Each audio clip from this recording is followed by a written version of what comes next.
Hello everyone, and welcome to, or back to the channel. I'm Origin Gaming, and in this video we're going to be covering Psalm 2. Let's begin with the reading from the English Standard Version. Why do the nations rage, and the peoples plot in vain?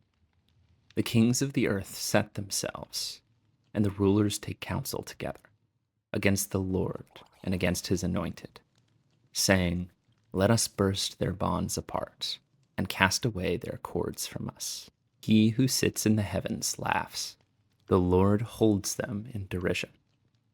Then he will speak to them in his wrath, and terrify them in his fury, saying, "As for me, I have set my king on Zion, my holy hill.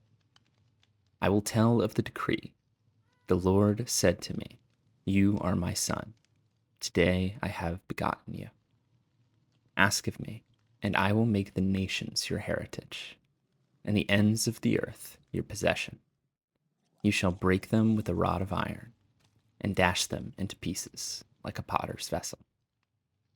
Now therefore, O kings, be wise.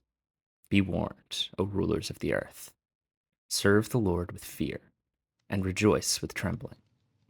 Kiss the Son, lest he be angry, and you perish in the way, for his wrath is quickly kindled. Blessed are all those who take refuge in him." Psalm 2 introduces us to a vision for the Messianic King, reflecting on the kings of the past and the hope for a future Messiah is a central theme that connects the Psalms. And this image is meant to remind us of David, whose Psalms will begin after this one.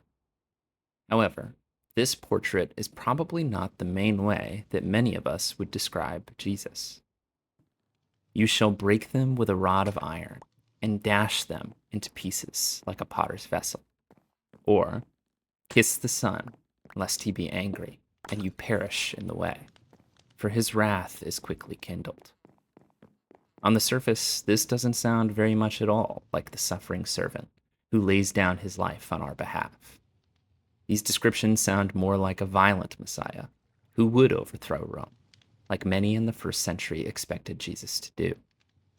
And yet, the New Testament authors didn't shy away from this psalm, as Paul identifies Jesus with this psalm when he preaches to Jews in the synagogue of Antioch in Acts chapter 13.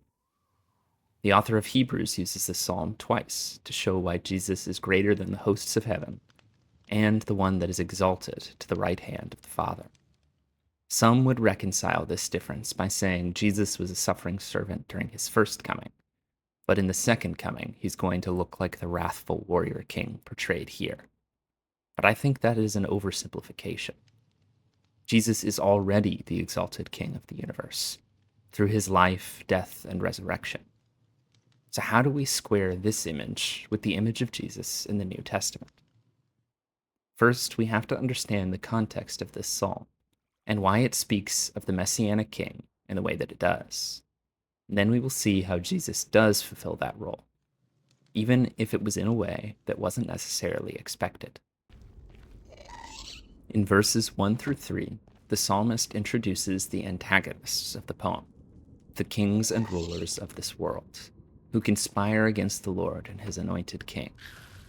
The kings and rulers are not named, but certainly the psalmist had some groups in mind: Egypt, Assyria, and Babylon, being the three best examples of imperial powers that conquered and oppressed Israel. Despite the best plans and conspiracies of the rulers of this world, they are ultimately in vain, as they cannot stand against the Lord God. In the modern Western world, we often think of the actions of political rulers as separate from the cosmic or universal forces of sin and evil. But in the worldview of the psalmist, foreign rulers and spiritual forces of evil are interchangeable.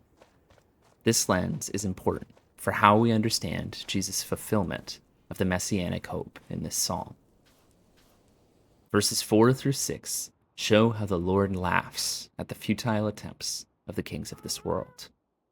God terrifies these kings by proclaiming to the rulers that his anointed king will be set on Zion, which is Jerusalem. The crucial point that we will come back to is the way that God defeats the rulers of this world is by setting his anointed king on the holy hill of Zion.